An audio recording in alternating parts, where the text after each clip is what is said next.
L'application L'entraînement du footballeur est désormais disponible gratuitement. La vidéo du jour a pour but de présenter des exercices techniques et physiques afin de performer au mieux sur le terrain. Tous ces exercices sont sur des périmètres assez restreints et sont donc peu traumatisants pour le corps. On les réalisera sous forme de circuit en enchaînant un exercice après l'autre si possible et en prenant du repos quand c'est nécessaire. On fera 4 à 8 tours du circuit d'exercice et on veillera à s'hydrater pendant les temps de repos.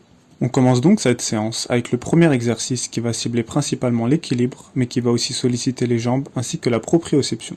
La consigne sera d'être en équilibre sur une jambe, de lever la seconde, puis de la tendre en arrière en se penchant en même temps en avant. On réalisera ce mouvement à 10 répétitions sur une jambe, puis de nouveau 10 répétitions sur l'autre. L'exercice pourra sembler difficile si on n'a pas l'habitude de travailler son équilibre. On pourra cependant vite progresser dessus, et cela se fera sentir sur les autres aspects de notre jeu. Il sera important de ne pas aller trop vite au début, mais de chercher avant tout la stabilité. On essaiera pour cela d'être le plus détendu possible et d'expirer suffisamment d'air pour oxygéner les muscles. On passe ensuite au second exercice ou atelier qui va combiner la motricité ainsi que la technique. On pourra de même y inclure une prise d'information si on est déjà avancé sur les exercices. La capacité de motricité sera directement liée à la bonne maîtrise technique car elle revient à bien contrôler et utiliser son corps. Si je suis à l'aise pour réaliser des variantes à l'échelle, je pourrai plus facilement transférer cela balle au pied. On travaillera donc sur plusieurs variantes, on a quelques exemples ici. On fera entre 4 et 8 passages à chaque tour du circuit. Pour les variantes techniques, on essaiera de travailler des deux pieds, de même de chercher la qualité d'exécution, puis intégrer de la vitesse et une prise d'information. A noter qu'on se replacera en marchant après chaque passage afin de récupérer activement, puis on repartira. Pour le troisième exercice, on ciblera cette fois-ci le haut du corps. Le travail du haut du corps permet d'être plus solide sur les duels, de même de gagner en gainage dans plusieurs aspects du jeu. Il permet de plus d'améliorer sa condition physique générale. J'ai donc choisi deux exercices ici, qui sont le tirage au TRX et les pompes avec rotation.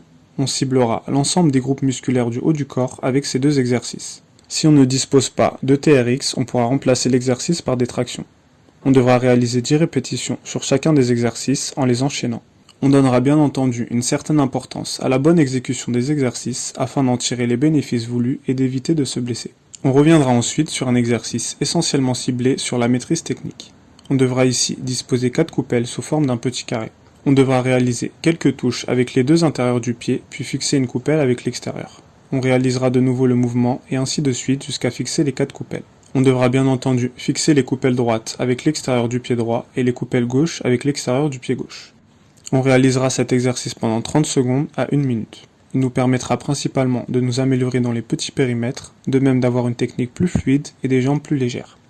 Le fait d'enchaîner aura aussi un impact positif sur l'endurance musculaire et cardiovasculaire. On passe après ça au cinquième exercice du circuit qui va concerner la vitesse avec et sans ballon. On aura tout d'abord un travail de vivacité où on devra avancer et reculer entre plusieurs coupelles en faisant des petits pas. On accélérera ensuite avec le ballon sur 10 mètres et on fera de même balle au pied. L'exercice travaillera donc la vitesse de pied, on devra de même être correctement coordonné et avoir des appuis solides. Il travaillera aussi la maîtrise technique sur la deuxième partie de l'exercice. On fera un seul passage par tour. Pour le sixième exercice, on reviendra de nouveau sur de la technique. On positionnera 3 coupelles et on devra réaliser le slalom en boucle pendant 30 secondes à 1 minute. La consigne est donc assez simple, on fera des touches assez fines en essayant de ne pas toucher les coupelles. L'exercice sera assez linéaire et permettra de beaucoup répéter le même mouvement. De par cette répétition, on améliorera notre conduite de balle de façon conséquente. Enfin, le septième et dernier exercice du circuit sera les fentes marchées. On devra donc effectuer une fente, puis une seconde en alternant jambe droite et jambe gauche. On réalisera l'exercice sur environ 30 mètres. La jambe qui travaille devra donc faire un angle de 90 degrés et le genou de la seconde jambe devra se rapprocher le plus possible du sol sans le toucher.